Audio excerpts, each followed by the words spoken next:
Hello, good afternoon po. Good afternoon, new faculty members. Welcome to the first batch of our basic training and orientation for Moodle LMS. My name is Rowan. I am one of the staff from ILC LRC. So I'll be the one walking you through on how to navigate and learn how to use Moodle LMS as a faculty member. So let me start by sharing my screen first. So hold on a second. Okay, so I believe my screen is already in view. I'd like to know lang po if you can see my screen. Just raise lang po a thumbs up if you can see or you can view my screen, right? Thank you po. Right, so first off, to access your Moodle account, before when we were still starting to um deliver, or we were still starting to um introduce Moodle to faculty members, the account creation is manual. So meaning from our end, from ILC, we're the ones creating the account for faculty members.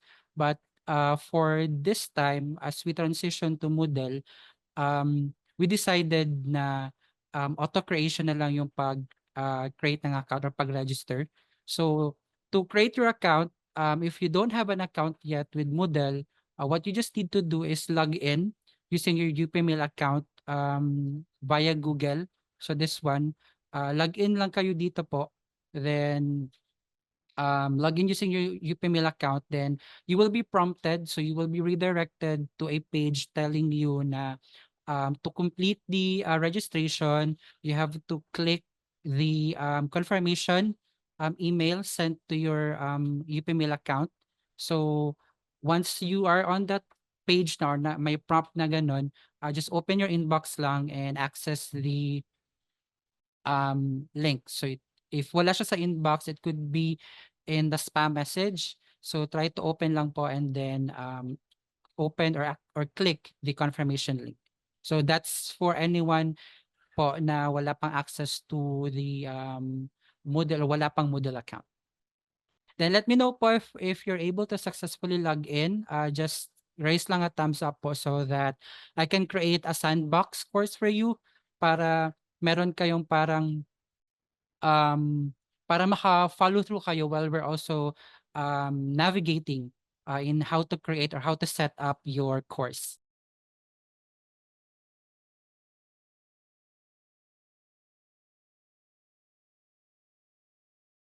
Okay, so I've already added or enrolled you to your respective sandbox courses po, Ma'am Annie and Ma'am Mia. So try to check or refresh lang your dashboard. You will see the courses there. And you will also be notified through email din po once you're enrolled or added to us to a course. Right, so since everyone has a sandbox course na, so let's start. Before we proceed with really diving deeper into learning how to um, populate your course, let me just introduce first, just quick lang, the look of the dashboard of Moodle. So the Moodle page, or the UP Mindanao Moodle LMS, it has different sections. So the left part or left side of the home page or the dashboard is the navigation panel. So you'll see there the logo of UP.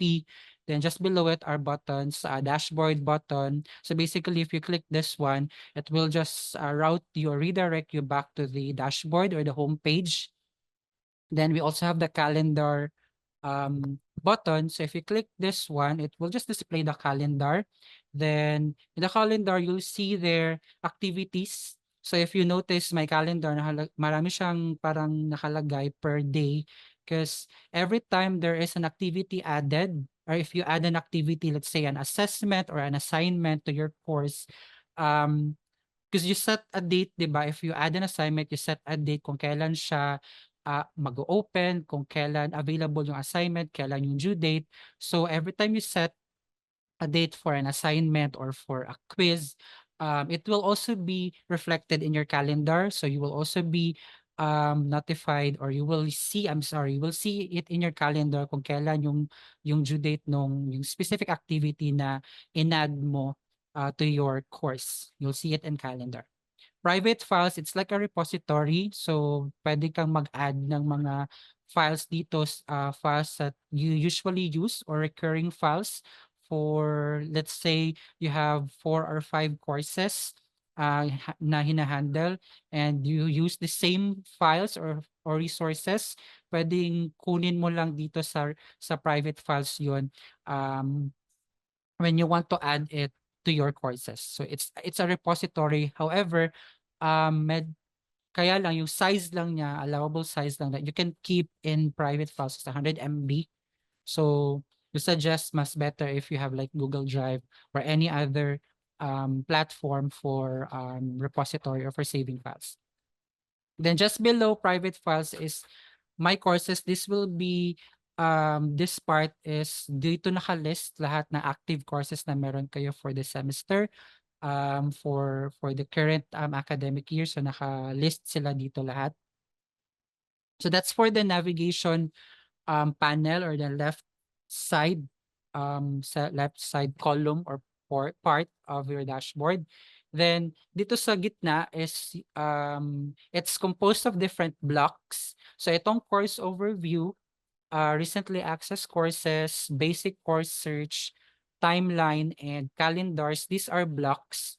So you have the option to rearrange them. You also have the option to remove them, remove one of them, or you have also the option to add another block. So it's up to you. You can actually customize how the blocks or how your dashboard will look like. So we'll go into that portion later on. I'll just explain lang muna, just real quick, these blocks, the default blocks that you have in your dashboard. So the first one, course overview. So basically, display lang niya yung mga courses na enrolled ka, or the courses that you are teaching. So the default setup is naka-display lahat ng course na meron ka. But if you want na naka-filter siya, gusto mo lang naka-display um, specific courses, you can also do that. So just click the drop-down menu and merong option for you to select kung ano lang yung gusto mong i-display. So if in progress, it will display current courses or active courses for the semester. Hindi pa nag-end or hindi pa beyond the semester. Feature is of course those courses na mag-open pa for, let's say, next semester or next acad year. Past is yung past dated, so courses na nag-pass due na, courses na nag-end last semester. And starred is if na-bookmark mo yung course. So those are the items that you can select on how you want to display the courses na meron kayo, courses na tinuturo nyo in Moodle. So how to bookmark a course? So nandito lang siya. If these 3 dots that you see, if you click this one, there's a drop-down menu again, and click on start this course para ma-bookmark nyo siya. It's like favorite. So favorite nyo lang yung course. Let's say you're teaching a lot of courses, tapos ipaprayo mo yung specific section or something. So you can bookmark or favorite the section para mas madali mo silang mahanap. So you can do that. And also, if you want to change how the courses are display, or kung paano yung format ng pagka-display ng courses, you can also do that. So may dalawang drop-down menu din tayo sa gilid ni course overview block. So currently naka-card view siya. So if you can see, selected si card view. If you click that one, may option pa kayo to change the view. So pwedeng list siya. So ito yung setup kapag list yung view. Pwede din summary. Ito yung setup niya pag naka-summary. So that's for course overview. For recently accessed courses, it's like history lang kung ano yung recently na open mo na course. Yun yung lalabas dito for recently accessed courses. Then basic course search. So kung gusto mo mag-search ng courses, you can do that here. So let's say you want to search for like Science 10, search nyo lang siya. Then it will display all of the Science 10 in Moodle, Science 10 courses na na-create sa Moodle. Then you will also know sino yung teacher sa course. And you can also enroll. If naka-enable yung self-enrollment na setup, you can self-enroll to the course as well. So we will talk more about self-enrollment, different types of enrollment later on, because we for this semester, as we move to using Moodle from Canvas, because before in Canvas, walang flexibility yung faculty members to add students. What they usually do is they rely on us, ILC, na i-upload or enroll lahat ng students, or they contact us to ask assistance in enrolling or adding another faculty. Let's say team teach yung course. So before, when we use Canvas, the faculty would ask us pa to add the another faculty or to add a teaching assistant sa course, or even add a student. But now, as we are using Moodle, we decided na bigyan ng flexibility yung faculty members, na they have the option na pwedeng sila na lang yung mag-add ng students. Pwede din, meron ding option na self-enrollment for the students. So students din yung mag-enroll sa kanilang sarili sa enrolled na course sila. So we'll talk more about different types on how to add or how to enroll students later on. But this is just quick view lang of how to use the search course block. Then we have the timeline block. So this one, i-display niya lahat ng activities na due for completion. So i-display niya on the very top, pinakauna sa list sa timeline is i-display niya kung ano yung activity na malapit na mag-due. Let's say for this one, in this example, si assignment 4 and assignment 2 is due to be completed by September 6. Then meron ka pang another activity, let's say assignment 5 and 7 due on September 10. So nasa baba lang siya kasi ang mauuna sa list is yung kung ano yung pinakamalapit na mag-due. So this will be like your reference. You'll know na okay, meron pa lang assignment na due for completion. So check ko nga kung meron na bang nag-submit, or you can also check this, just a reminder na ay meron akong activity that I need to grade because it's due for completion na, baka nakapag-submit na lahat. So that's the purpose of timeline. It's a helpful block because if you compare it to Canvas, Canvas before, kapag sa Canvas kasi dati yung assignment nakalagay doon kung kailan yung start date ng assignment saka ng due date. But in Moodle, hindi siya automatic na i-display ni Moodle kung kailan ang start date saka due date ng assignment, unless the teacher manually adds in the description na ito yung start, ito yung due date, at ito yung course. I mean, ito yung score. So it's helpful that we have the timeline block because dito mo monitor kung alin yung mga activities na ready na for grading because malapit na sila mag-complete or due for completion. So especially for students, timeline is very helpful because ma-remind sila for that they have something, they have an activity na for completion. Then calendar block, it's similar with the calendar button earlier. So mas small version lang siya, which you'll see naka-highlight din kung aling dates yung merong mga activities na dapat makomplete or due for that date. Then how to customize your dashboard. What you just need to do is to click this customize this page button. Ito sa taas ng basic course search. If you click this one, mag-change siya into this. You'll see meron ng buttons on the upper right corner of each block because this will be the buttons that you will use if you want to, like, let's say, move the display of the block because pwede mong i-rearrange ang mga blocks in your in your dashboard. So pwede mong i-move yung blocks anywhere in the um anywhere in your dashboard. So it depends with you kung paano mo i-arrange or set up ang blocks here. Pwede ka rin mag-delete if you don't like a certain block in your dashboard. And also you can also add a block. So on how to add a block, so go back to the left panel, ito dito sa left side, and you'll see meron ng add a block button just below your courses. So here you can add a block and you can just select which block you prefer. So just play around lang, try to discover these blocks here. What I can suggest most is you can add latest announcements na blocks to each course nyo para mas madaling makita ng mga students nyo if merong announcements added to the course. So if you're done adding a block or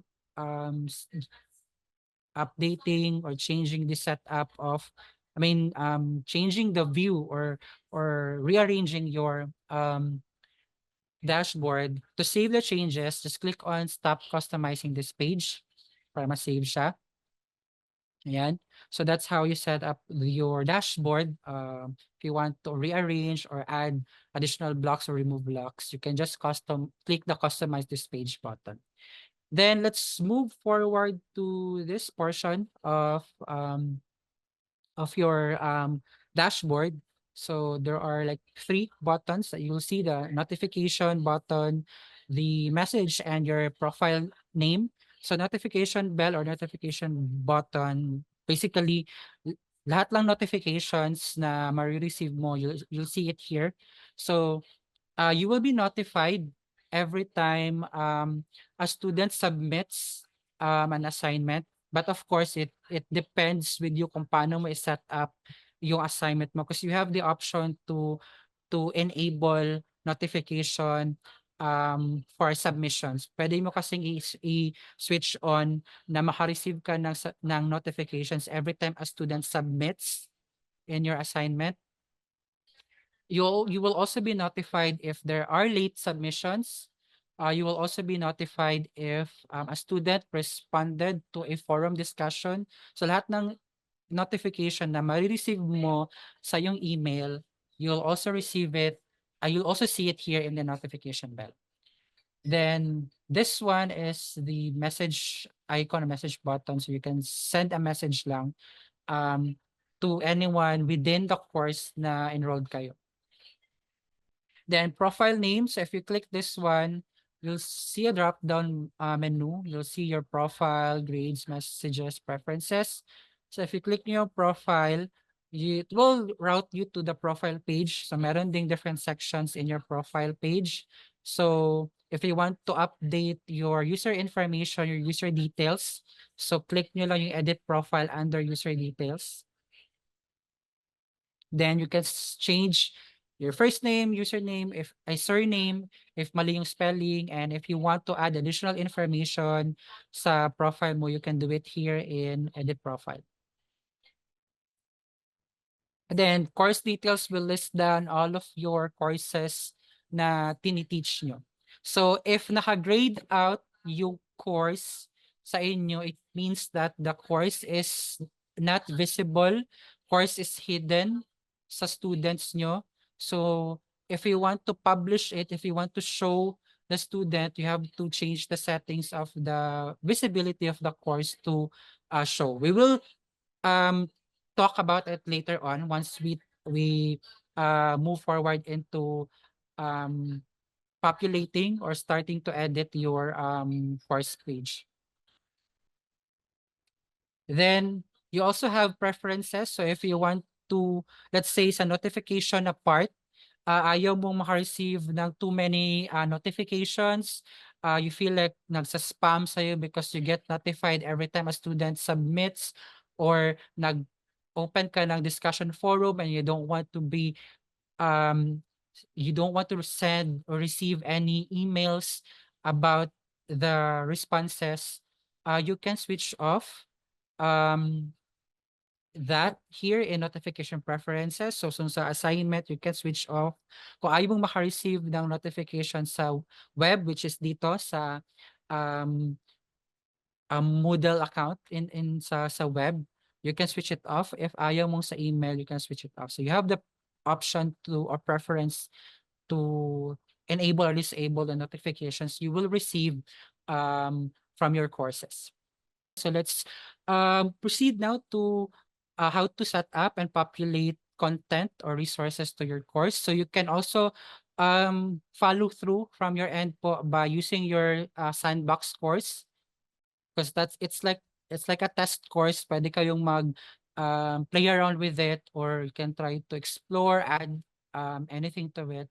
Pwede din yung siyang gawing parang draft course nyo when you start to populate your main course or the courses na hinahandle nyo. Pwedeng gawin yung parang draft muna tong si Sandbox. Right, so for starters, so ito yung view ng course nyo when you are enrolled to it. So by the way, when for course creation, it will be ILC yung magka-create ng course. You can send in your request if you want to create a Moodle course for the courses that you handle, or the courses that you're teaching. Let me just send the form lang po. Right, so I sent the course creation request form. So if you are interested in creating your courses in Moodle, you can respond or answer to the form po, and we will be creating the Moodle course for you. So you answer nyo lang dyan po, then we'll be creating the course for you right away. Right, so going back, so ito yung view ng course nyo initially once it's created. So wala pa siyang laman because the faculty members or you faculty members will be populating it with content, with resources. So let's start first with the settings muna, with learning what are the essential items in the settings page that you need to be familiar with. So to navigate to the main settings page, click nyo lang tong gear icon just above turn editing on. So turn editing on, that's a different button. We'll talk about it later on. So let's go muna sa main general settings of your course. So click nyo lang yan. Then a drop-down menu will show up and click on edit settings. And it will display the general settings of your course. So sa first section is the general one, which is your course full name, short name. So we're not allowed to edit the full name and the short name of the course because it's created by the admin. Then course visibility. So ito yung sinasabi ko earlier na kapag naka-grade out yung course doon sa list, it means hindi pa siya published or hindi pa siya naka-show. If it's let's say sa end nyo ang course visibility niya is hide, meaning naka-hide yung course nyo, hindi siya published, students will not see the course. So even though manual enroll nyo yung mga students nyo sa course nyo, students will tell you na sir or ma'am, hindi namin ma-view. I'm getting this error message every time I open the course, kahit may na-receive akong notification na enrolled na ako. It's because yung visibility ng course nyo is still hidden. So make sure that you change it to show para ma-publish yung course nyo, para visible siya to your students.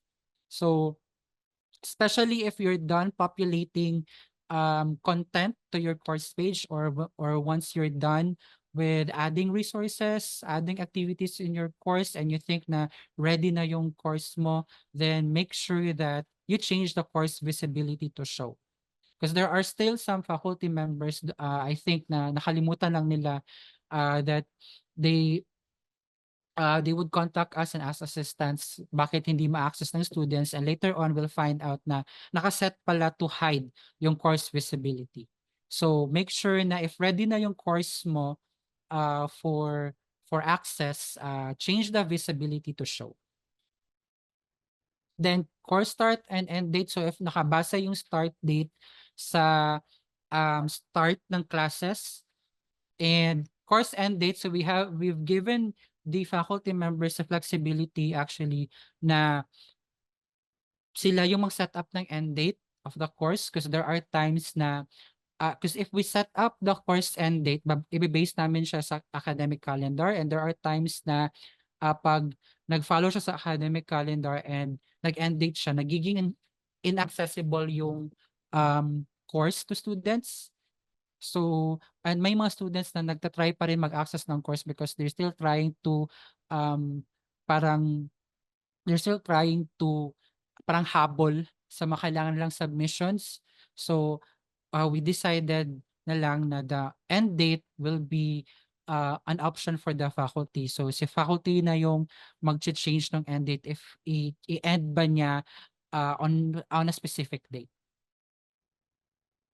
Then description, so it's up to you. It's optional if you want to add a description to the course summary. So this will be shown if the student tries to search for the course. Let me show it ha. Kung si student mag-try siya ng search sa course, yung course summary, ito yung lalabas. So whatever you place in the course summary description, ito yung lalabas and whenever the students try to search for your course.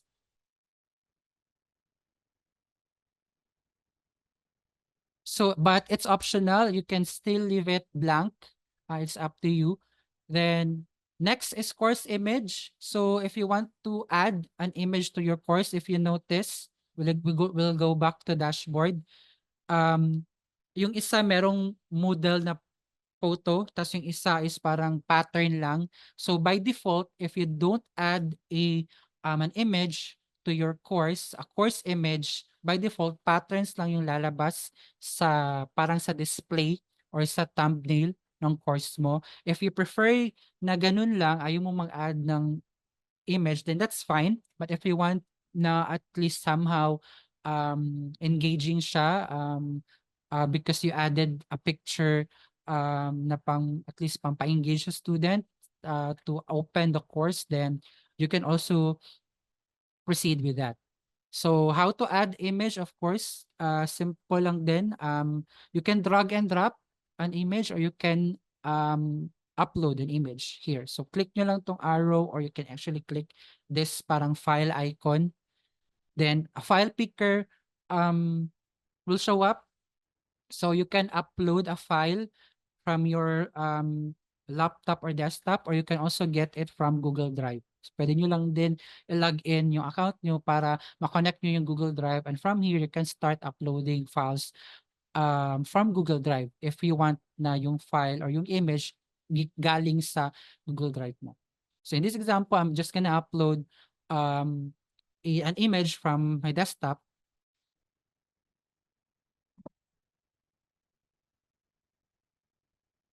So ayan, upload this file. Then once you save it, save and display. So if you go back to the dashboard, change na siya. So make sure lang na of course, if you want na ganito ka, hindi niya parang sobrang laki kasi nag-image because I downloaded a bigger size. So if you want na mag-match siya or mag-fit in siya sa size ng thumbnail, look for an image na much smaller.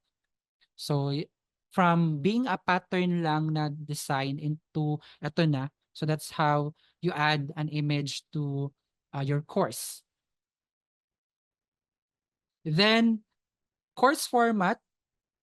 So dito you have the option on how you want to display the content in your course. So pwedeng topics format, pag topics format siya, it's straightforward.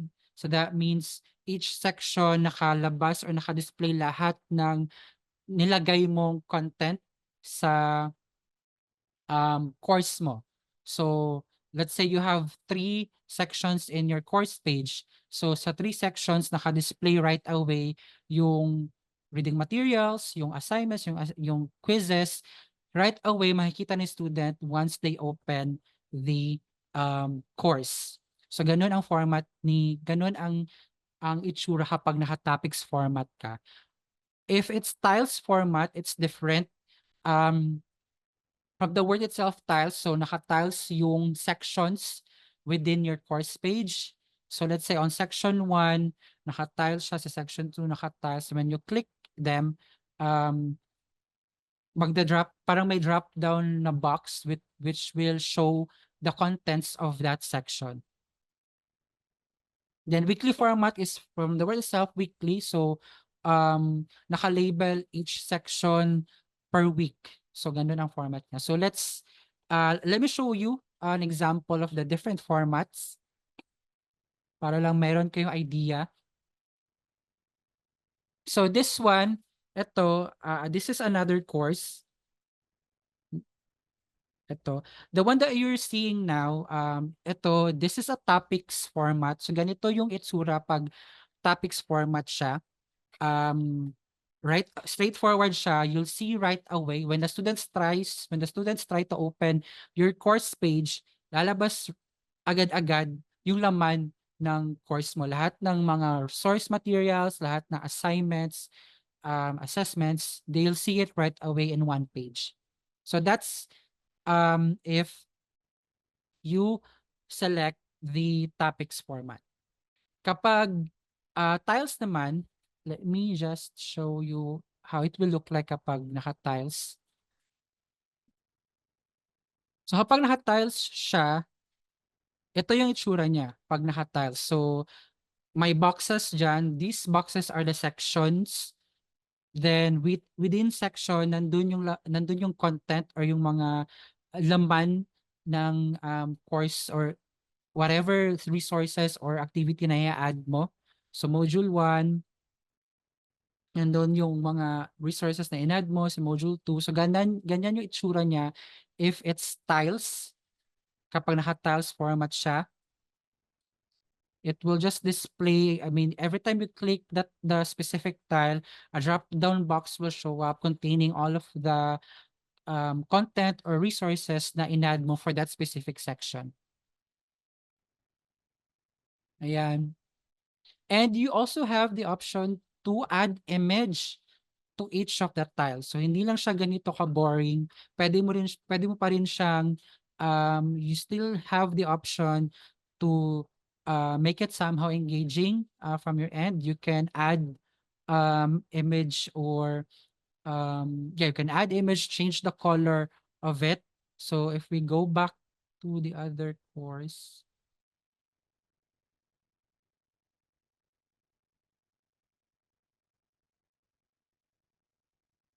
diba, sa tiles format, you have the option to pick an icon. Diba, earlier, if you see, merong ganitong icon dun sa tiles. You have the option to pick an icon. So you can select or change it. Let's say, mas prefer mo na check mark siya or mas prefer mo na ganito, announcement or any. You can just select whatever icon you have here. Then, you can also change the color of um, the tiles. So let me just change, ayan.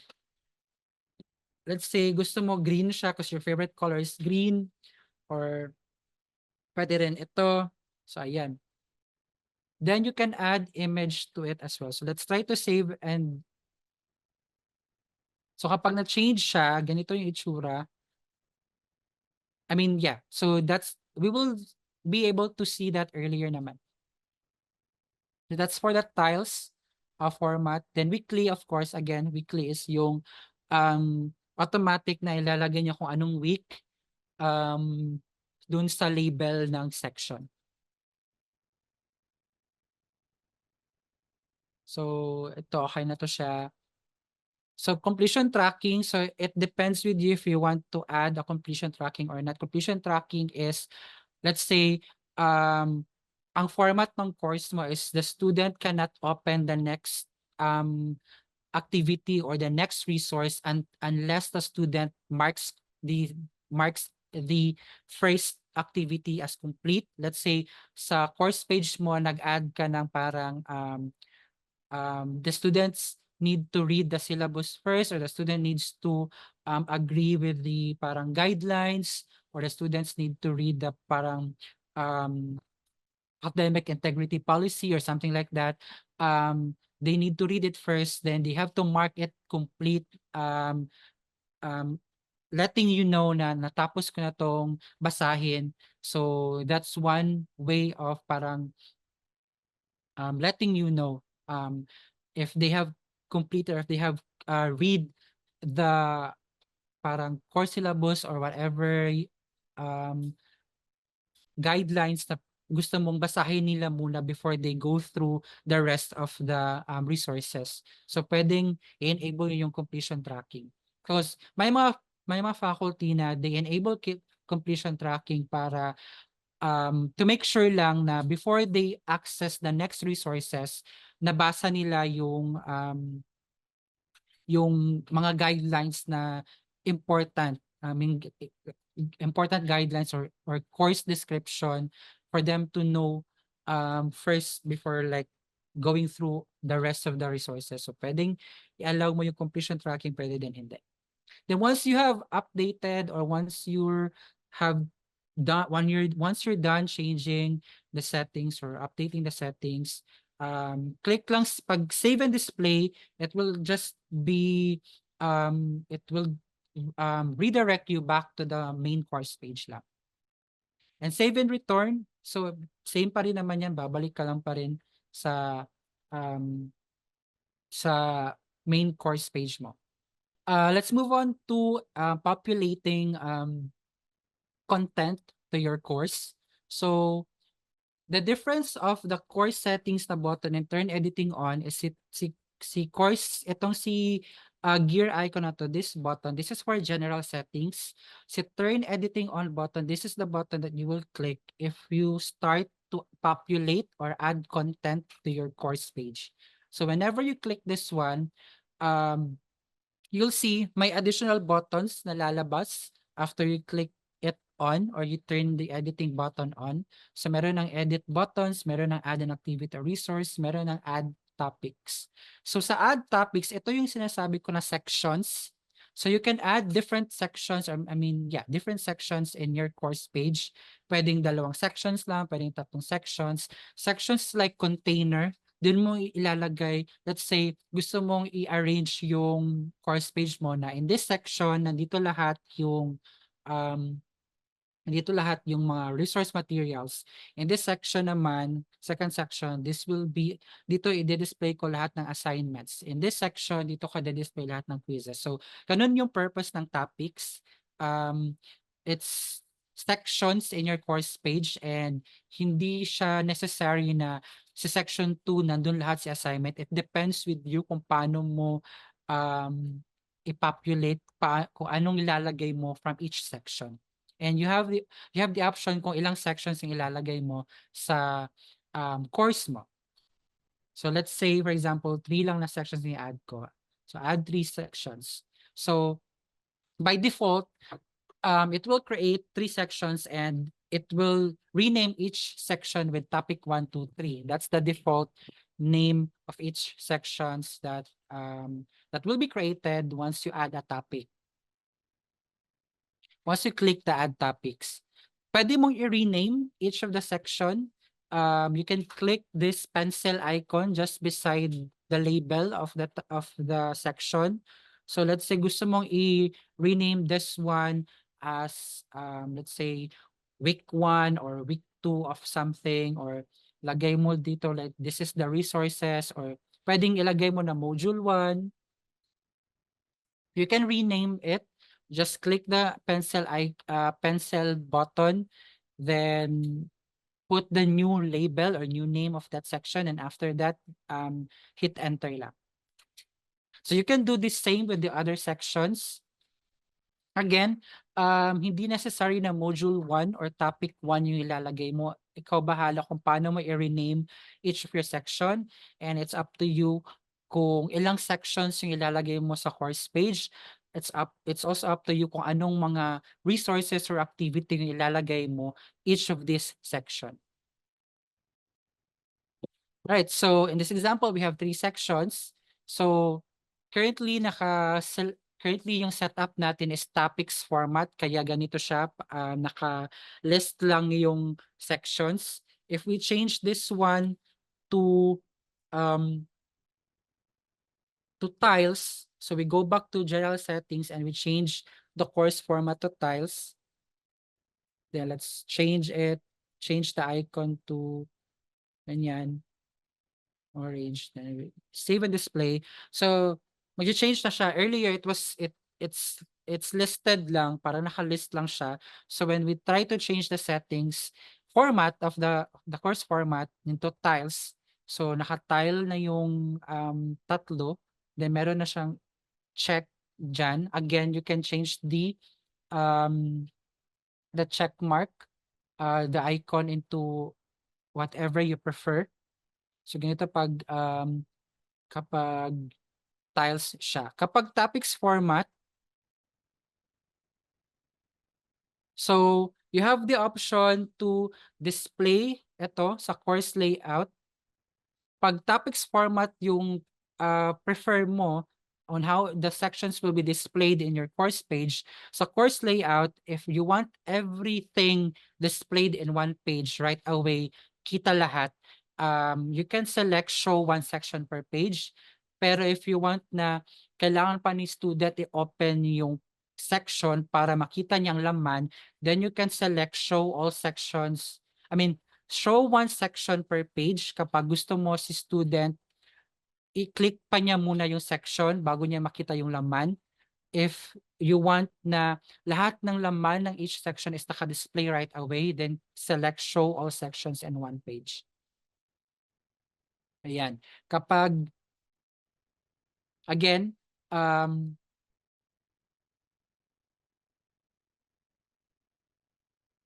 pag topics format yung pinili mo as a format, you have the option to change the layout.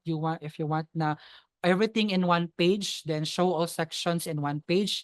If you want na the student needs to open each section bago nila makita yung laman ng section, then click show one section per page. Yan. So that's for adding sections or topics. It's like module. Kung sa Canvas pa, merong mga module sa Canvas before.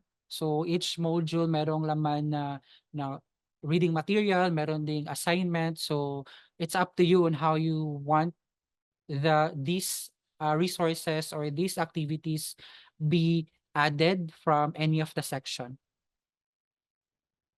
Questions with adding topics or sections in your course page?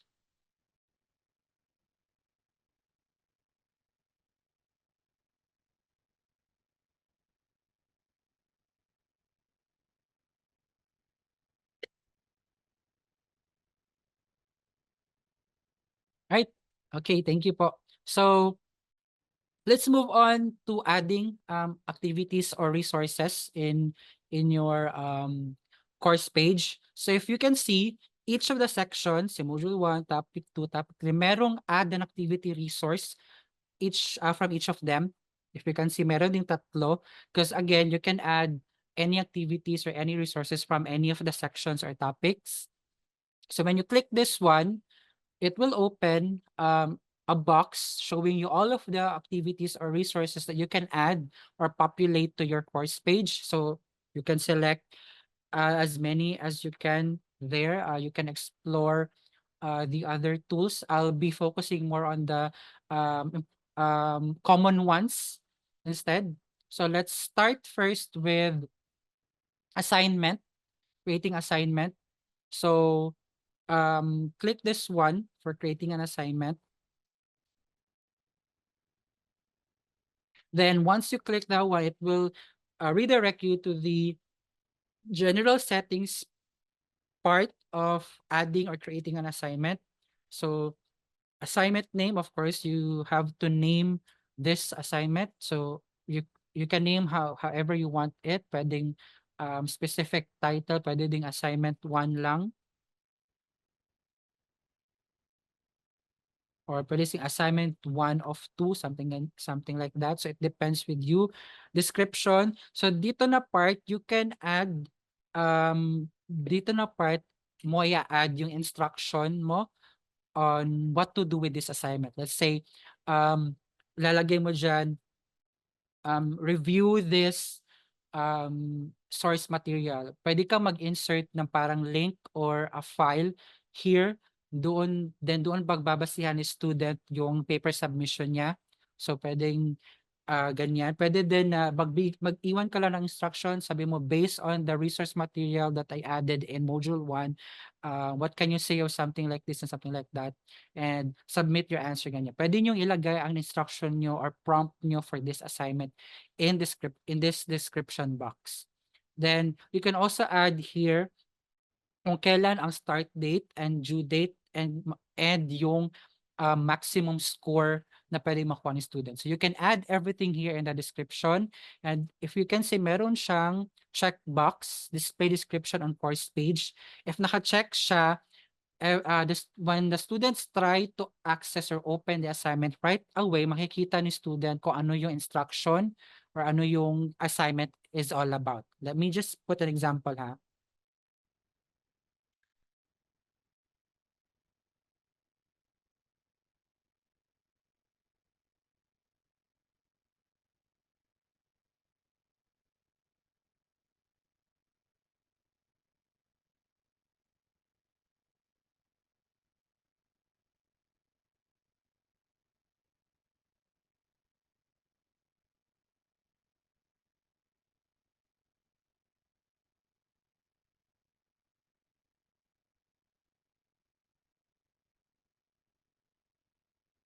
So if naka-tick yung box sa display description on course, once we save this, the student will see the instruction right away even though hindi pa nila na-open yung assignment.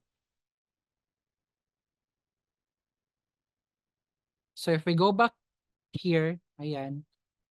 So ito yung format, ito yung itsura ng course mo if you select the course format topics tapos show one section per page. So ganito siya, hindi makikita right away ni student yung assignment unless the student clicks the title of the section, module 1. Then pag i-click niya, eto agad, naka-display right away yung description, yung instruction na nilagay nyo, kung kailan siya deadline at kailan and how and yung maximum grade na pwedeng makuha ni student. So, you have the option as well na hindi na lang i-display yung description. So, pwede mo i-untick itong box. When you untick this box and you save and display, save and return to course dapat, hindi na siya lumalabas dito. So you have the option whether to display the instruction or not. So it's up to you. So let's go back to the settings part of the assignment again. So you can also add files, additional files. Let's say gusto mong mag-add ng file, a resource material that doon pagbabasihan ng student yung submission niya. So pwede ka mag-add ng file. Pwede ka ring mag-add ng let's say Google Drive link for that file na where they need to read and base their submission from. Then availability, so dito mo set up kung kailan available yung assignment. So let's say the assignment will be available, gusto mo accessible siya on a specific date. Let's say assignment will be open by Friday pa. Then you can change the allow submissions from to September 6. Ayan. Then due date, so let's say students can submit um, until Sunday. So September 8. until 11:59 sa Sunday.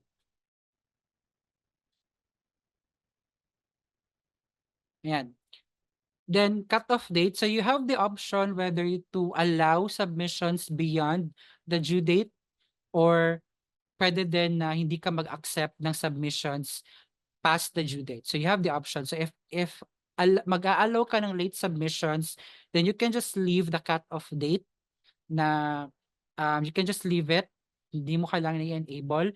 But if you won't allow submissions beyond the due date, then I suggest na you enable the cut-off date para kapag past the due date na, the submission button will no longer be available sa students na end, and you can no longer receive or accept late submissions. So it's up to you if i-set up mo yung assignment mo to allow late submissions or not. So kapag um if the student submitted late, hindi siya similar with Canvas. Kasi si Canvas before, if the submission is late, mayroon siyang automatic grading system for late submission.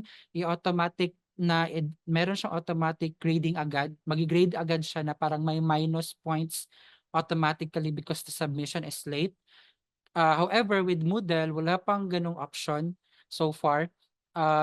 Si teacher yung magsa-set up ng parang criteria um, for late submissions. So that's the difference of the two lang. Sa Canvas is pwede ka makapag-set up na kapag late yung submission ni student, ito yung ika-calculate niya na certain percentage na ibabawa sa score. But here in Moodle, kailangan siyang manually gawin ni Prof if late submissions are allowed. The good thing lang is the prof will be notified if the submission is late. So si prof, meron siyang option to allow notification for late submissions. So si prof makikita niya, si ganito, nag-submit siya ng late. Then makikita din ni prof kung ilang days or ilang minutes or hours late si student na nag-submit. So meron ding option for the prof to see it or for the faculty to see it. Remind me to grade by. So you can also set this up. It's up to you if gusto mong ma-remind kung kailan ka magsa-start na mag-grade sa submissions nila. You can set it up, let's say after sa due date. Pwede mo i-change yung date na, let's say mag-grade ka September 9. So pwede mo i-enable yan. Pwede din hindi. So it's always up to you kung paano mo set up yung grade reminding. The submission types, automatic siya na file submissions. But if you also allow online text, meaning the student will provide their answers sa text box, you can also enable it. Then maximum number of uploaded files, so students can upload up to 20 files in their submission. But you can set this up. Pwede din na once one file lang pwedeng ma-upload nila. It's up to you. Maximum submission size 5 gig yung pinaka mabigat na file na pwedeng i-accept. Then you can also select kung ano yung accepted files na pwede lang for this type of assignment. So you just click on the choose button. Then you will see here kung ano yung pwede lang i-allow na file type for their submissions. If wala kang sinelect, then any type of files will be accepted. Then feedback types, so automatic siya na select na. So whenever you check their paper, if you want to add feedback, mayroong option for you to provide comments. Pwede kayo maka-annotate as well. Pwede rin offline grading and pwede rin maka-feedback sa file. So check siya. So by default, these are the things that you can do if you want to provide feedback to their assignments or to their submissions. So submission settings, so it's up to you if you want to select, if you want na mag-require na i-click ni student yung submit button, pwede din na i-no nyo lang siya. Then pwede din na you don't need to require them to click the accept submission statement, kasi if the student submits an assignment, may before they submit their assignment for grading, parang may dadaan pa sila sa parang para siyang um, tawag diyan, parang end user agreement something, but it's more on um, agreement that the student confirms that their submission is their own work. Para siyang plagiarism checker somehow, but it's just like agreement lang na they have to click na that my work is that this work is my own, hindi siya gawa ng iba or hindi siya plagiarized. So meron ganong option. You can select no naman if you don't want na dadaan pa sila diyan before they fully submit their assignment for grading. Same with require student submit um, button. The additional attempts, so if you want, kasi si Canvas before, unlimited yung additional yung attempts for submission. So si student can anytime resubmit their submission. May option na gano'n sa Canvas. Sa Moodle meron din. So by default naka-never siya. So meaning once the student submits their paper for grading, yun na ang final.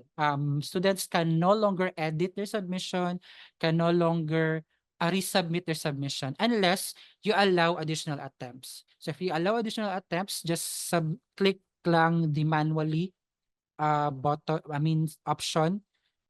Then eto, maximum attempts unlimited. So if unlimited, students can anytime resubmit or update their submission, or pwede din na twice lang sila pwede mag-resubmit or thrice lang. Or if you want na one submission lang talaga, no additional attempts, then you can go back to never. Then group submission settings. So if you want na this assignment is submitted by group, then select student submit in groups, yes. Then require group to make submission. So if you select yes if it's a group submission, then require all group members if you don't want na lahat ng members sa group is mag-submit. If gusto mo lang na isa lang yung mag-submit, then you select no lang. Like one member submits for the group in behalf. Then grouping for student groups.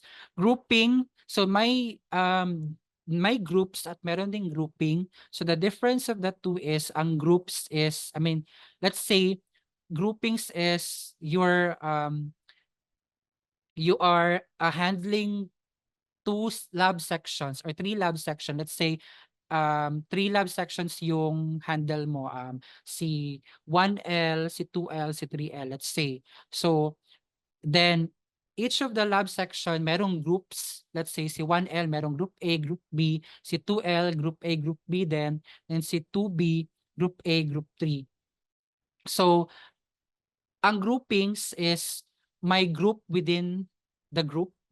So pwedeng si groupings is si 1L, section 1L, then within that grouping is the group A and group B. Parang ganun siya. Groupings is my group within the group. So usually this is applicable if you handle many sections. Let's say yun nga example ko, lab sections, meron kang 3 lab sections and you want, tapos gusto mo i-merge sila into one lang na one na course. So easier way for you to group them is ilagay ang group A, group B of this and group them to like per section, basta ganun. I'm not so sure if I'm making sense. Then notification. So from here, this is your option if you want to be notified whenever the students submits their paper. So if gusto mo na every time a student submits, mana-notify ka, uy, si student A nag-submit na. Then you can select yes, but if you don't want to be notified na nag-submit si student, then you can leave it as no.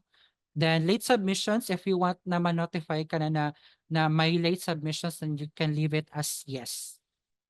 Then grade. So dito nyo isa-set up kung the maximum grade of the assignment. So let's say for this assignment, this is good for 50 points. So you can change the maximum grade to 50. By default, 1,000 siya. So you can always change it. Make sure that you check this one, yung grade. This is one of the important settings when you add an assignment, ang grade na part. So make sure na you change the maximum grade. If 50 points ang maximum grade mo for this assignment, then you can leave it 50. Pwede din at 20. So depends on you on paano yung point system mo for this assignment. Grading method, we have different types of grading method. We have simple direct grading. When we say simple direct grading, wala kang fina-follow na grading mark. Wala kang fina-follow na rubrics. So you just directly grade them based on your judgment lang. So that's simple direct grading. Let's say nag-submit si student A, when you check their submissions, magpo-point ka agad na let's say 15/20. So ganun yung simple direct grading. Then we have marking guide. So si marking guide, if you select marking guide, you have to define the marking guide. So ikaw yung mag-set up kung ano yung criteria for marking them. So you can set up like 3 criterias, then you have like 3 points for this criteria, 2 points for this, 1 point for this. So pwedeng ganyan. Rubric as well. So if you want to select rubric as a grading method, pwede din. So ikaw din yung magde-define ng rubric mo. You have to set up as well the criteria. So medyo similar si marking gauge kasi rubric. You have to also define you have to add the criteria, ilang points ito if this student gets this, ilang points ang ganito, ganyan. So, you're the one who will be defining it. Then you can add grade to pass. So this is let's say my pass, magsa-set up ka ng certain point for them to pass. So it's up to you. So optional din siya if you don't want to add. And common module settings. So if you are creating a group assignment, make sure that the group mode is naka-select to separate or visible. Kapag separate siya, the other members of the other group will not see this assignment. Visible lang siya to that group kung aling group man naka-assign si student. Then visible is anyone can see the assignment. They just cannot, if they don't belong to that group, hindi lang nila ma-open or ma-access yun.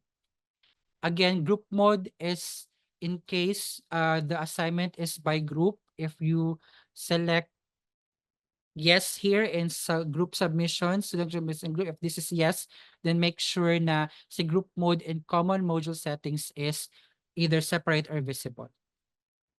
Restrict access. So this is where you can add restriction. Let's say gusto mong i-restrict siya based on date. Gusto mo na magiging available lang siya on the specific date. Let's say this assignment will be available on the 13th. So pwedeng i-restrict mo siya by date. Pwede din i-restrict mo siya by group. This assignment is a group assignment, so i-restrict ko siya na available lang for a specific group. Then Turnitin plagiarism plugin settings. So merong naka-integrate yung Turnitin sa assignments. So every time the student submits their assignment, whenever you check their assignment, makikita nyo kung ilang percent yung similarity score nila. So this will also help you if in case, let's say, particular ka when it comes to yung integrity ng paper na sinubmit nila. So you can check it in once you try to grade them. You'll see kung ilang percent yung similarity report or score ni student for this assignment. So integrated si Turnitin dyan. So automatic na masasubmit siya for Turnitin checking and you'll see right away the score of their similarity report. Any questions with creating assignment? Right, so no questions. So let's try to save this one.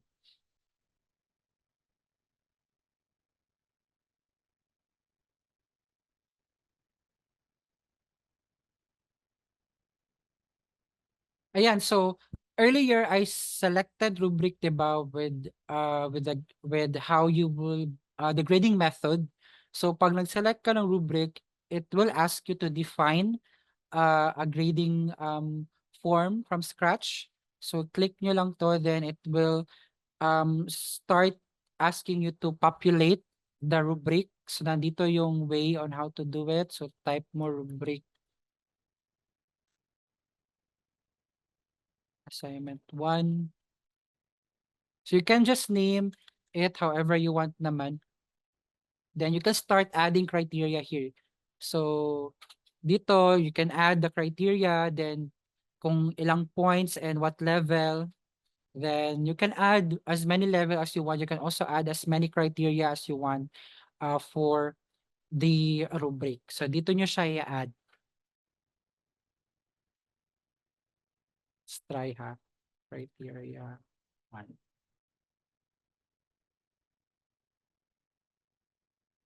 You can actually, hindi necessary na level 1 yung ilalagay nyo dito. So pwede you can try, um, let's say worst, good, better, best, ganyan. So however you want to set up your rubric.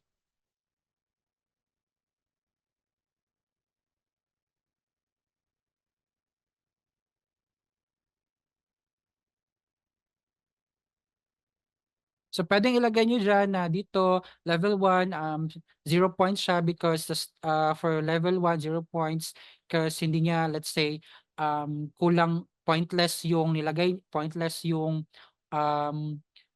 paper niya or something like that. Level 2 'cause nakuha ni student somehow yung gusto mong parang point na gusto gusto niya, ganyan, and level 3. So you can um do that as well. Ilagay nyo lang dyan.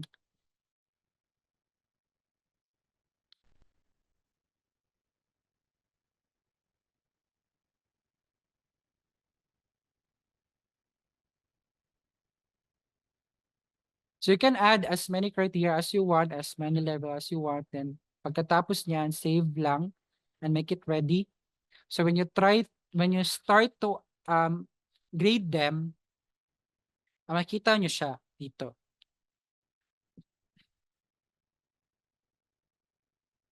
So whenever you try to start to grade your students, you can click the grade button. Pwede rin view all submissions para makita mo lahat ng submissions sa mga student mo, and you can just select kung which one yung i-start na grade. So if you click view all submissions, you see here the list of the students. The list of the students will show up here. Then you will see may submission sila. So eto, no submissions yet. Then you'll know which group siya. If once you start grading them, you just click on the grade button. Let me try to add a submission ha para you'll know how it will look like once may makita kayong submission from the students end.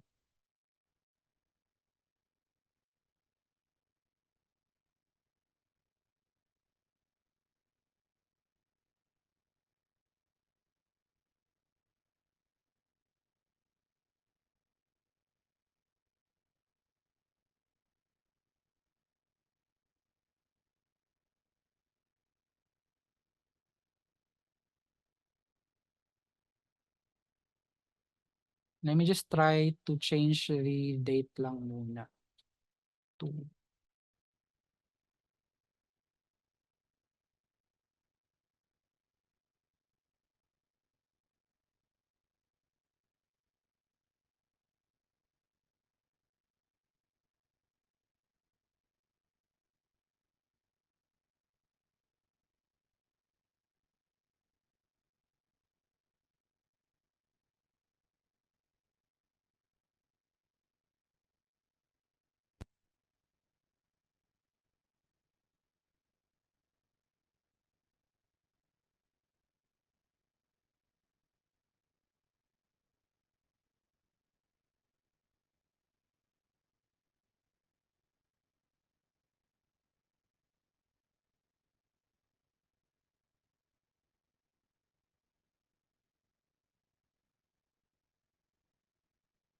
Right, so if you go back to the assignment, then you view your submissions, this is what you will see from your end. So you'll see may submission na si student, you'll see their paper submission and yung Turnitin status. So, a little bit later on, you'll see yung score niyan. So, in queue pa siya, but later on, lalabas din yung score. So, if you want to start grading the student, click nyo lang yung grade na button. Then from here, you can start to answer or grade them. So, you can start to annotate their answer. So, merong option dito to annotate. Ayan. Pwede kayo ganyan or you box it here. Pwede kayo mag-leave ng comment dito na part. So, you can do anything here sa part na to. You can annotate however you want to annotate their paper. Then, since we're using rubric, so ito yung format, ito yung how this is how it will look like from their end. So, criteria 1, then we choose lang kung anong point. Let's say 2 points siya. Then dito 2 points. Then if you want to add like a feedback, let's say, good job. Then after that, you move to the next student. So dito nyo lang i-select. Pwede mo siyang i-click yung drop down menu para makita mo lahat ng students. Pwede din na i-click mo yung arrow head to the right para mag-move siya to the next student. So it will prompt you to save and continue para ma-save nyo yung annotations or nalagay mo para ma-view ni students din.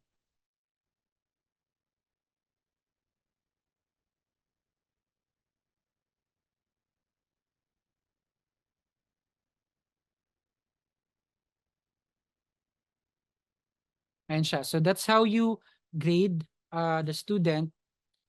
Then there are students who might be asking you na kung pwede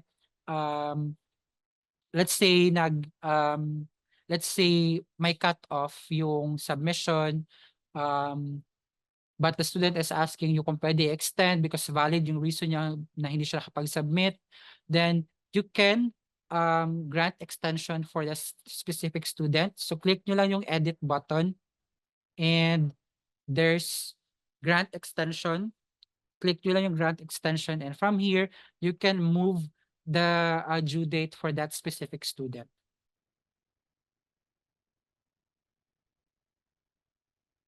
So going back again, so if how to grade, masisave lang yung annotation nyo of of the student. Ayan siya when you try to view or try to grade the student. So if you want to download all student submission, pwede din naman. So you can just go here below assignment 1, my grading action, drop down menu. Then you can download all of the submissions. So kung gusto mo na offline ka mag-grade, pwede din. Click nyo lang yung download all submissions para ma-download mo lahat ng submissions ni student.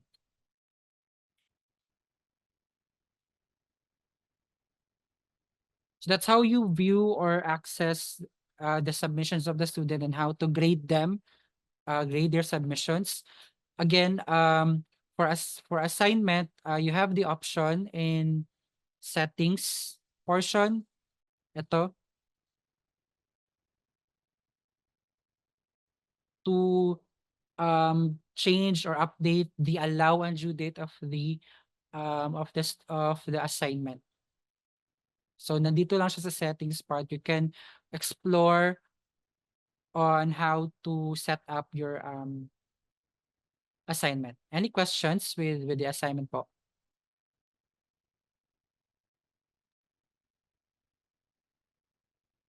That's for the assignment. So next is attendance. So if you prefer, if you are doing attendance checking in your class, pwede din na through Moodle na lang yung attendance checking instead of like the manual one na mag-check pa kayo sa Excel or magpapalista pa kayo sa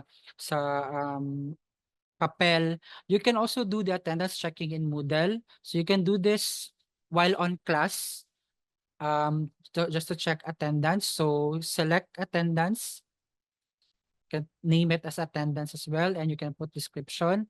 Then if you prefer to add grade as a bonus point for attendance, then you can also um, do that. Pwede din na walang grade. Okay lang din naman na hindi ka maglagay ng grade for your attendance.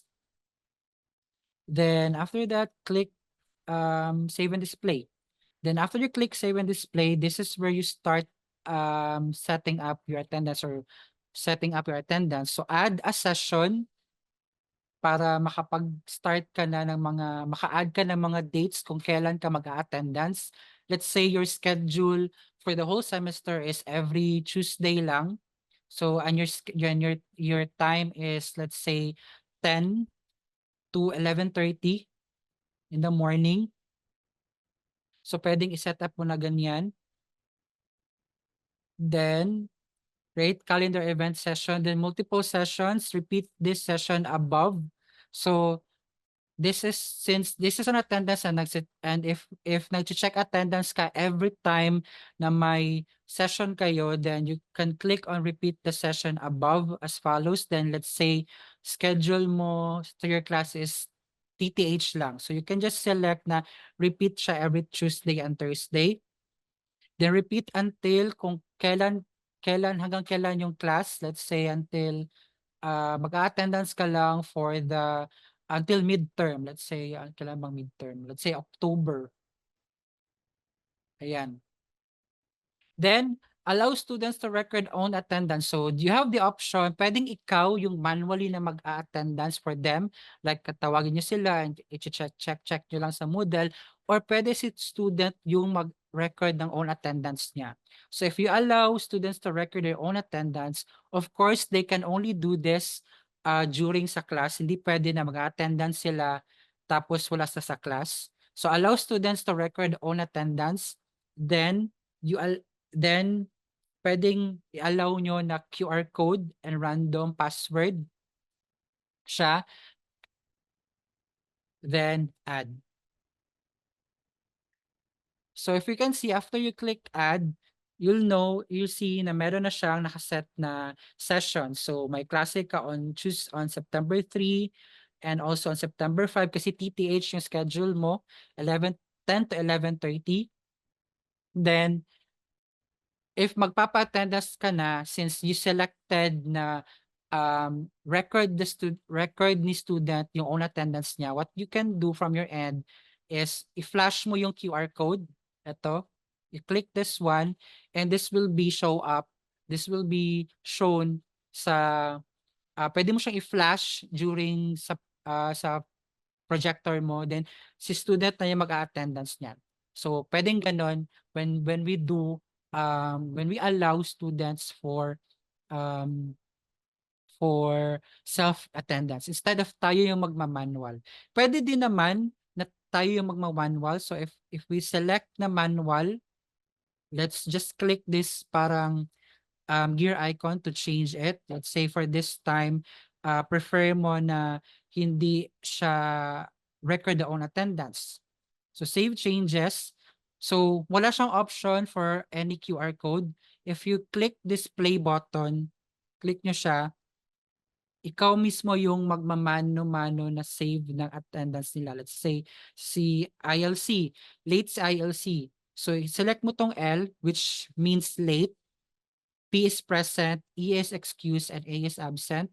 So pag late si ILC, you can select late. Pag present siya, present. Pag excuse, you can click excuse, then you can put remark or absent. If you want the manual attendance through Moodle. Pero if gusto mo na mas efficient or mas less trabaho, then you can select the student, siya yung mag-record ng own attendance niya by doing the QR code. So students cannot access this one ha. The students can only walang way si student na maka-access siya from their end sa attendance. Ang makikita lang ni student sa end nila is kung ilang sessions yung present sila. But when it comes to marking as present or late or absent, either the faculty will do it sa manual or it or yung through QR code. So that's for if part of your class is mag attendance. Any questions with attendance po? Think done so far. So let's move to the next one.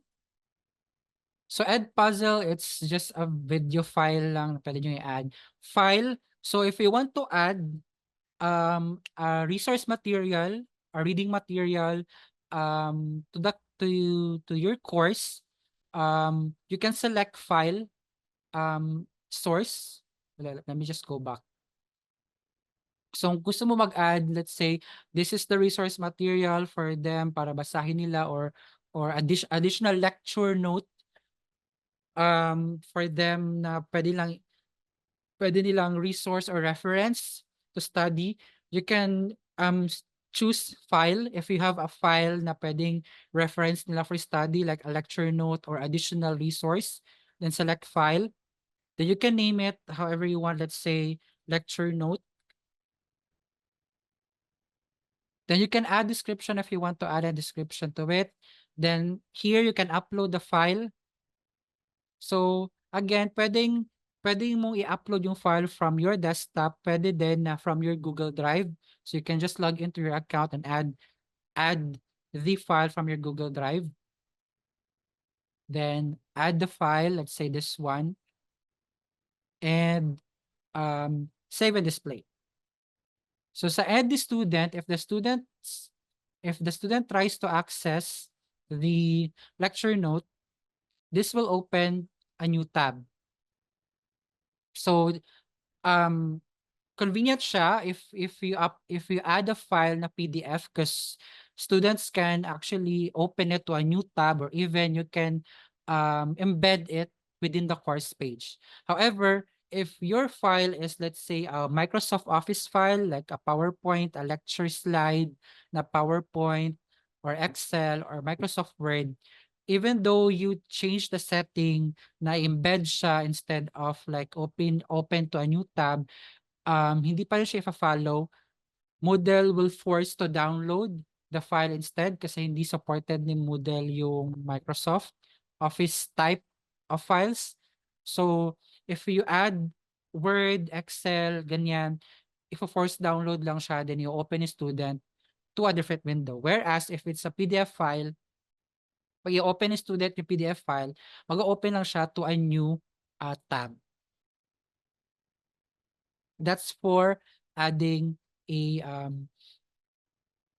file to your as a resource to your course page. Then we also have folder. So folder is folder. So you can add a folder and in the folder, pwede nyo i-add yung, let's say gusto mo yung organized na this is the reading material for this, for prelims, this is the reading materials for midterm. So pwedeng i-organize nyo sila into a folder. Let's say,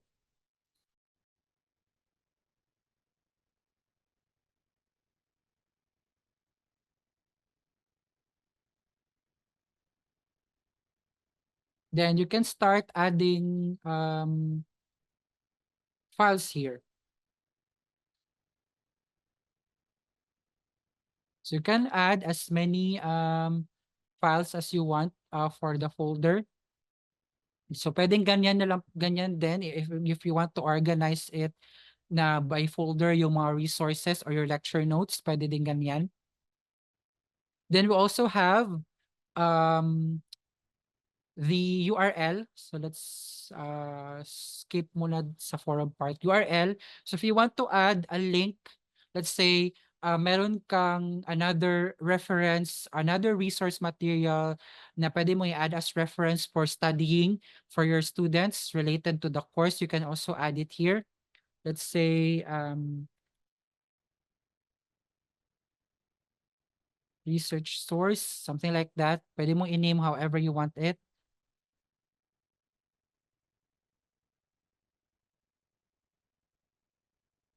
Then sa external URL, this is where you add the link. Then sa appearance, you have the option whether to display it when they access it, the uh, page, the page of the link will be displayed to a new tab, or if you want it embedded within the page. So kapag embedded siya, ito, select embed if you want it na naka-display lang in one course page, or if you want na mag-open to a new tab, then you select new window. Save and display. So if the students tries to open this one, the link that you will be providing, if you click this, it will just open a new tab with that page na in-add mo as a reference or as a resource for the students.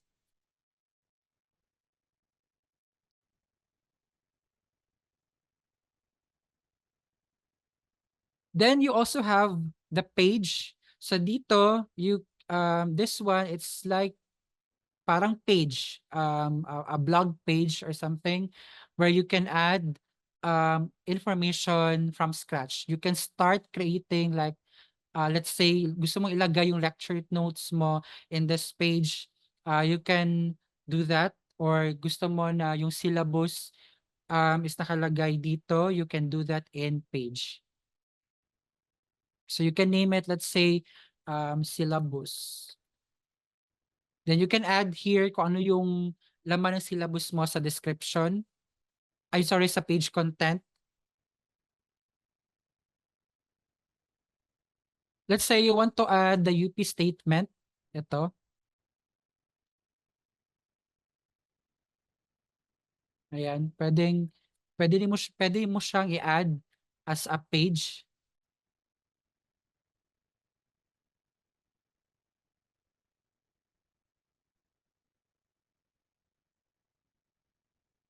Then save and display. So this is how it will look like from their end. So UP statement will be displayed. So pwedeng UP statement, pwedeng when you use page, pwede mo siyang gamitin to display your UP statement, vision, mission of the college. Pwede din mo siya ilagay, pwede ka din maglagay ng course guide or house rules or anything related to the anything about the course. Pwede nyo siyang gamitin pwede nyo gamitin si page. So you have the option to either use the page to display ito, pwede din na let's say naka Google Docs yung syllabus nyo or naka Google Docs yung UP statement or yung vision mission ng college. You can also do that and use and add it as a link instead of like a page. So you have multiple options on how you want to set up your course page for adding resources or any information related to your course.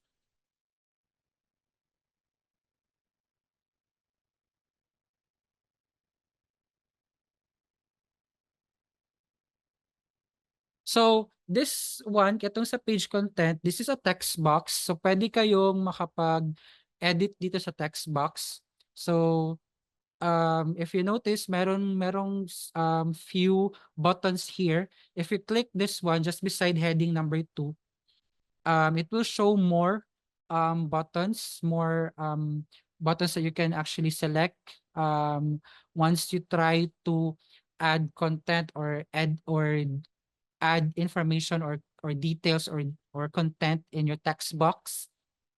So pwede kayo maka-set up ng font family, font size, um, add picture ito, and even change the color of the font, highlight a certain part of the content. And if you are adding manually an equation, let's say you're teaching math, pwede din kayo maka-add ng equation.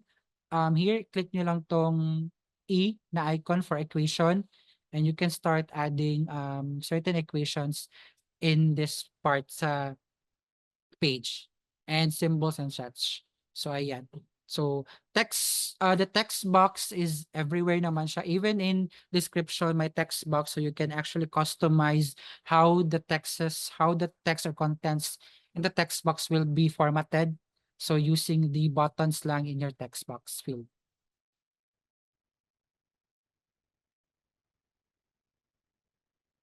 Yan siya.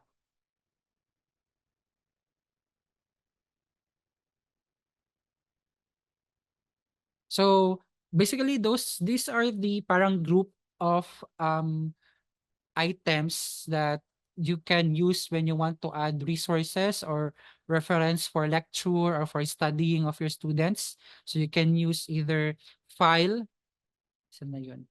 You can use file if you want to add resources or references for teaching. Folder para ma-organize mo yung files.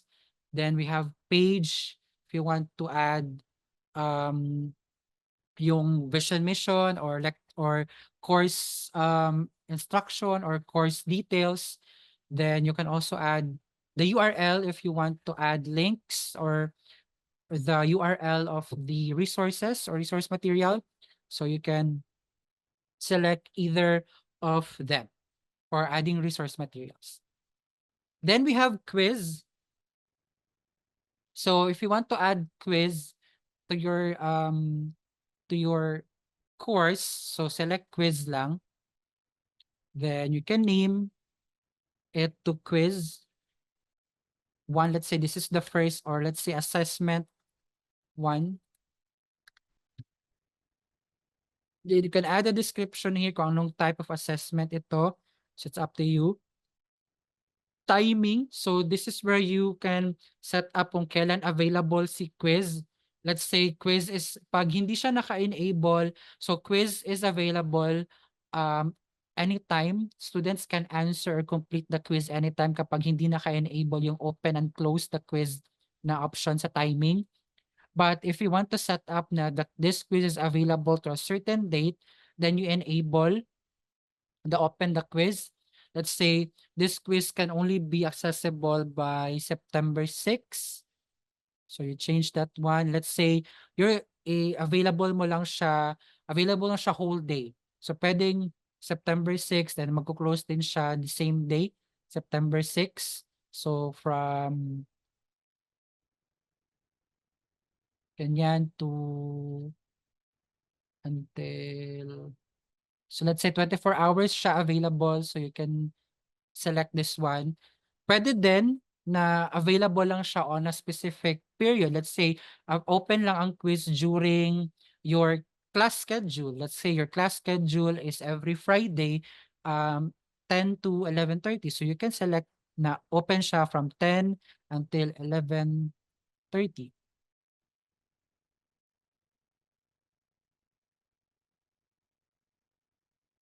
And time limit, so if you want na time limited siya, gusto mo students will answer it within an hour, you can select a time limit, enable nyo lang, then select 60 minutes, or if you want 30 minutes lang dapat masagutan nila ito, then you can select 30 minutes.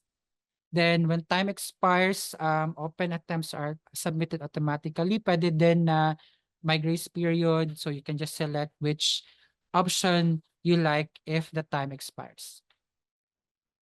So layout, if you want na all questions in one page, so when the students access the quiz, naka-display lahat ng questions. Let's say you have 10 questions. So if yung layout is all questions in one page, lahat ng questions 1 to 10, kita agad ni student. You have that option. Pwede din na pag every question, so one question per page. So question number 1 is 1 page. Pag na-answer ni student yon, mag-move siya to next page, which is question number 2. Pwede ganyan.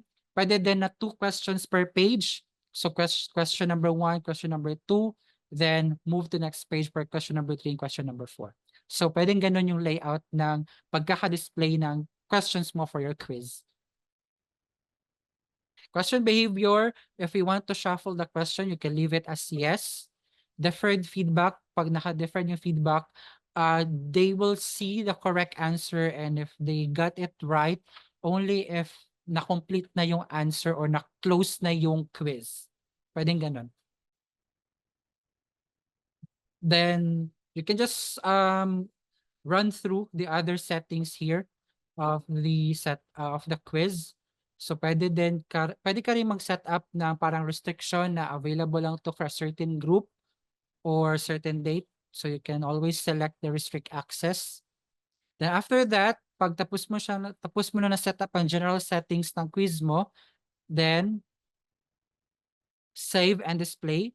Then it will redirect you to the parang front page ng assessment or ng quiz. So it will show you, you have attempts allowed only one, then this is only available on Friday. So ito yung makikita ni student when a student tries to open the quiz.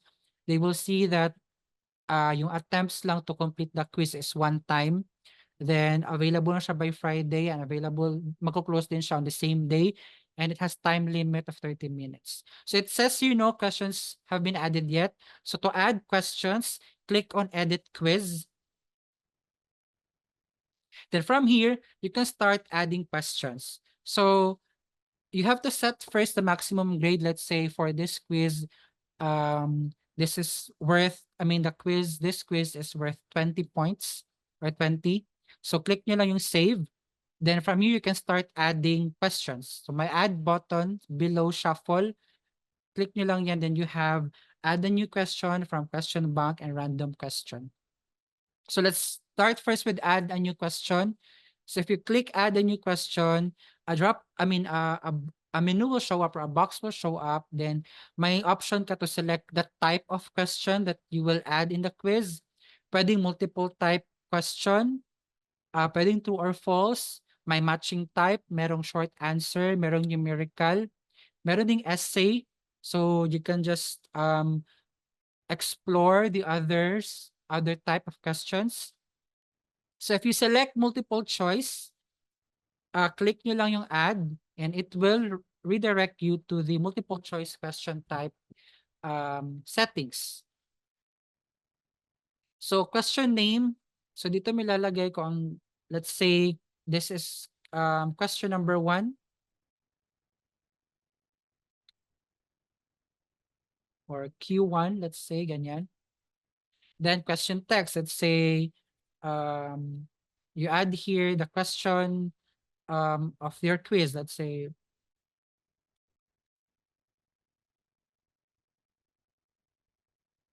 where is UP Mindanao situated?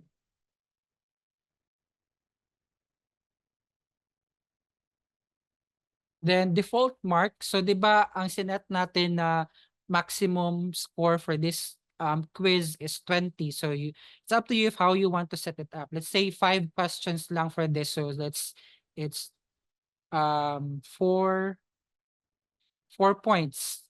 Since 20 ang yung maximum mark na sinet up natin earlier, so and for this question, this is worth 4 points. So lagay mo dyan sa default mark. Then you can now set up the answer here. So of course, you have to select which one is correct answer. So for choice 1, let's say ito is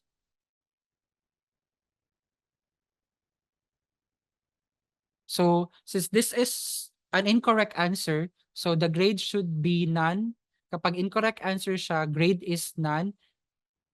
Pag correct answer siya, let's say Davao, then you should select the grade as 100% para makuha nila yung mark na 4 points. Say Manila. And last choice.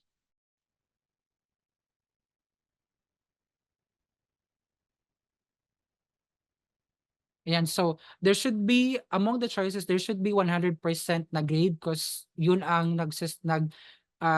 yun ang magko-confirm na siya ang tama na answer. So if you notice, bakit may mga percent? So there, you can also, let's say yung sagot ni student is almost close to the correct answer, pwede mo siyang bigyan ng certain percentage na pwede lang makuha na points. Let's say, very close to the correct answer yung sagot niya. So you can set up certain percent na ito 80% lang of the 4 points yung makukuha ni students. Pwedeng ganun yung pag-setup nyo for multiple choice. Then save changes, and there. Then you can add another one, let's say true or false. So you can add true or false as well. So press Q2.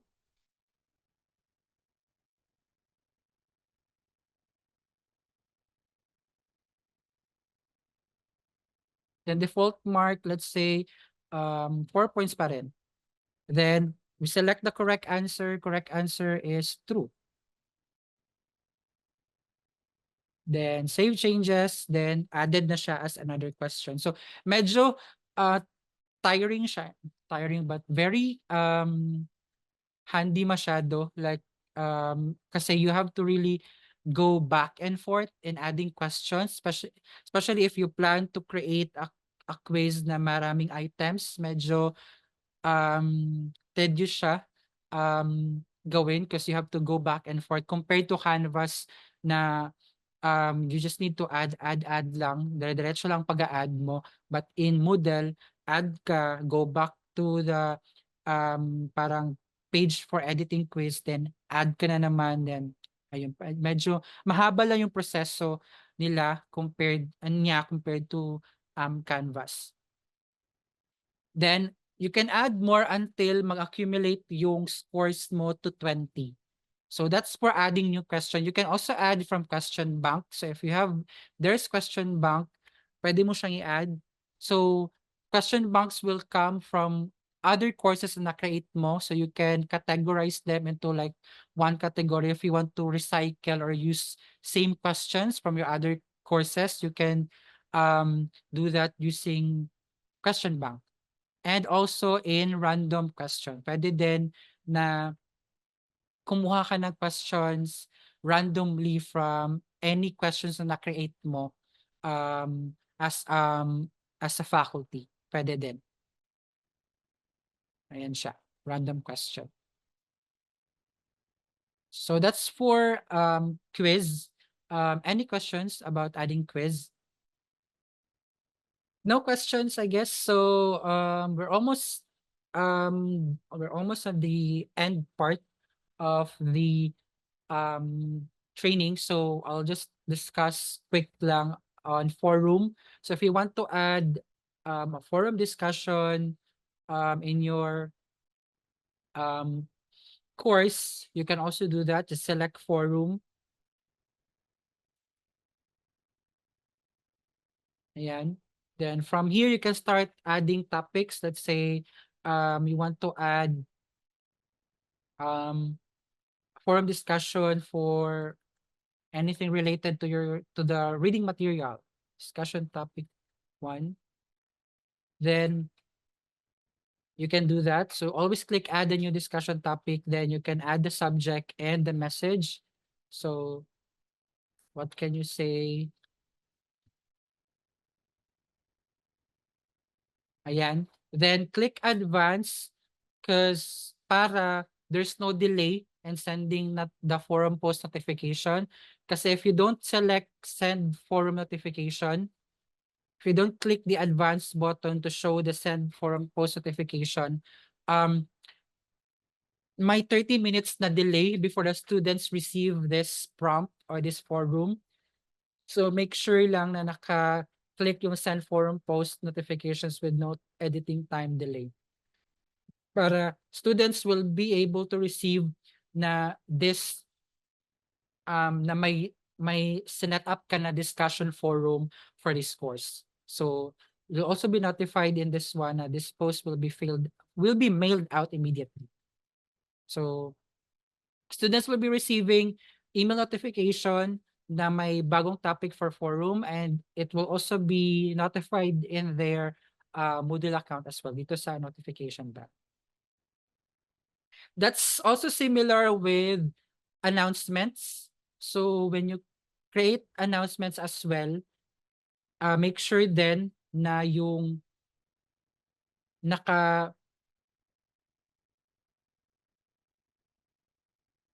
when you create announcements, add a new topic, let's say announcement.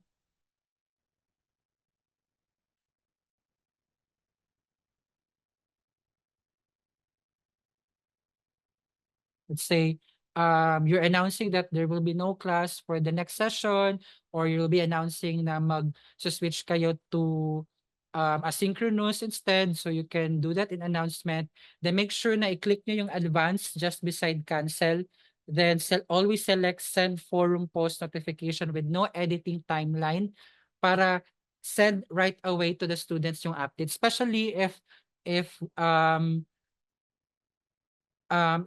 late yung pag-announce, let's say, um, 30 minutes before the class mo pa na-decide na mag mag-asynchronous kayo or wala kayong class, make sure that you select this send forum post notification para walang delay, that the students will be receiving the announcement immediately. So, similar lang ang si announcement tsaka si forum. The difference of them is for announcements, ikaw lang as a faculty yung makaka-add na announcement or any topic. But for forum, pag sa forum, you can, students may also add topic discussion, can open a topic discussion or can open a thread. So, yun lang ang difference nila. But everyone will be notified through email and through their Moodle account as well if may new topic or a new announcement.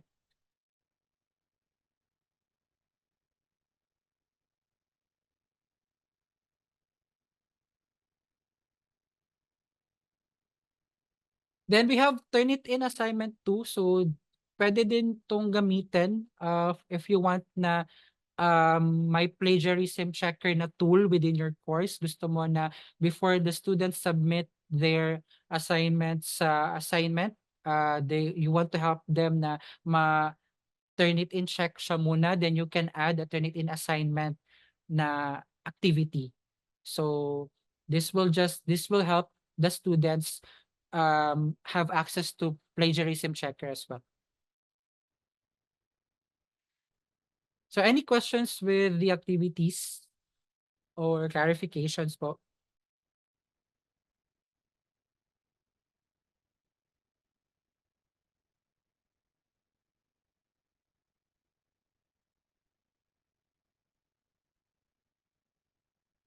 No questions, then let's proceed. Last na talaga, which is enrollment setup.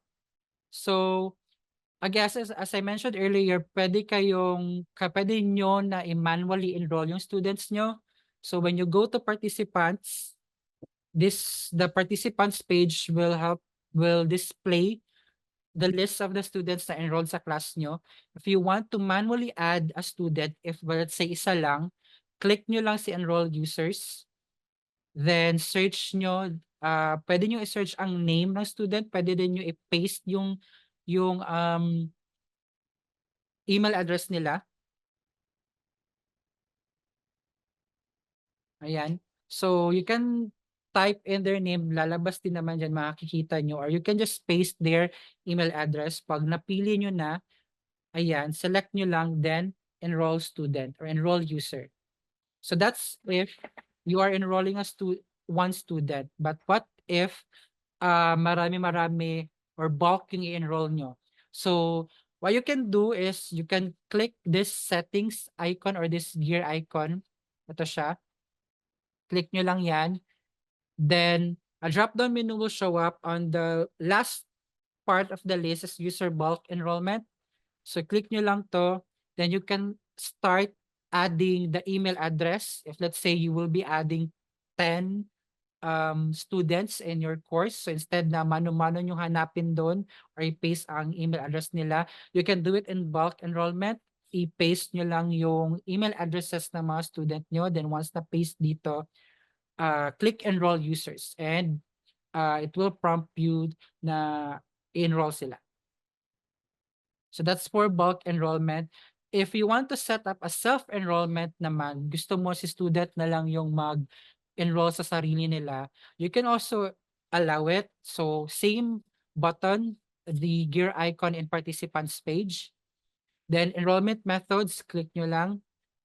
Then there are two types of methods currently active, manual and self-enroll. However, naka-disable si self-enroll. So if you want self-enrollment, student na lang yung mag-add ng sarili niya sa course, then enable self-enrollment. I-click nyo lang itong mata na para may slash to enable it. So pag naka-enable na siya, this will allow students to self-enroll. So para mas madaling makapag-enroll si students, update the settings of the self-enrollment. So click nyo lang itong parang flower or gear icon beside it. Then enrollment key. So if you check this one, medyo though secured siya because it's combination of numbers, letters, and special characters. But if gusto nyo na mas madaling ma-remember yung student yung keyword or yung password for enrolling, pwede nyo siyang i-update to a different one. Let's say sa subject nyo, test course 2020 underscore 2024. Pwedeng ganito yung password na lang. Then, click Save Changes. But you can also add like a welcome message. Pwede din maglagay kayo na welcome to test course 101, something like that. Whenever they try to re-enroll, they will receive this welcome message in email pag self-enroll sila. So after clicking Save Changes, so pwede nyong i-add or if this you can provide the link of your course. Ito yung link sa taas. You can provide the link to them, to your students, or you can ask them to search for the course. Then once they found it, you can provide the enrollment key na na-set up nyo. And there, they can start doing self-enrollment instead of you manually enrolling them. So that's for enrollment. How to add groups, by the way, I almost forgot. So how to add groups, let's say you want to group your students in Moodle, you can also do it in participants. So participants, ayan, click nyo yung participants. Then ito, gear icon, click nyo rin yan. Then click groups. So drop down menu, click groups. Then you can start creating group here. So may na-create na dito na group ABC. So if you want to add a group, click nyo lang yung create group button. Let's say group D for the name. Then save changes. Then from here, you can start adding members. So select nyo lang kung anong group kayo, anong group sino sa students yung i-add nyo sa group A. Let's say sa group B, mag-a-add ka ng students. So select group B, then click add remove users. Then you can start selecting students. Pwedeng multiple students yung i-add nyo. So shift lang, then highlight those students that you want to add, then click add. Click nyo yan siya, then maka-add sila doon. If you go back, you'll see meron ng na-add kay group B, which is 2. Then groupings, as I mentioned, pwede kang mag-create ng group. Pwede mong i-group each group into one group. Let's say group A, group B is in 1L group. So pwedeng ganun siya for groupings. This is helpful if you have many lab sections. Then they are merged in one course. So gusto mo na si lab 1A is naka-group C, group A and B. So ganun, pwedeng ganun yung pagka-set up ng groupings mo. It's how you add groups in your course. Then lastly, last na talaga, grades. So this is where you can check the grades of the students. Pwede mong i-set up yung grades na grades of how you want to how you want to set up your grade. You can do it in grades. Ito, then click nyo lang yung setup. Then you can start adding weights. So kung let's say ang weight niya for overall na 100 is um 5 lang or 10, so you can do that in weights. Then if you want na i-hide muna yung grades nila until a certain date, you can do that here. You can edit settings or you can hide it right away. So you can um explore more about grades. Any questions pa po or any clarifications with um Moodle? All right. Thank you so much po. So, yeah, that's actually the end of the training. Thank you so much po for staying in the session for past 2 hours. Thank you again po.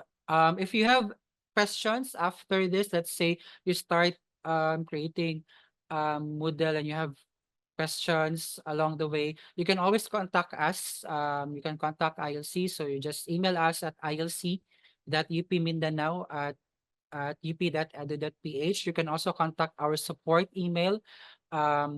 Reach us out at support-ilc.upmindanao@up.edu.ph. So you can always contact us for any assistance you need regarding Moodle. So again, thank you po for joining us today. I'll be asking for your um ano lang po muna um evaluation po for this activity so that we can um improve more with our activities and seminars.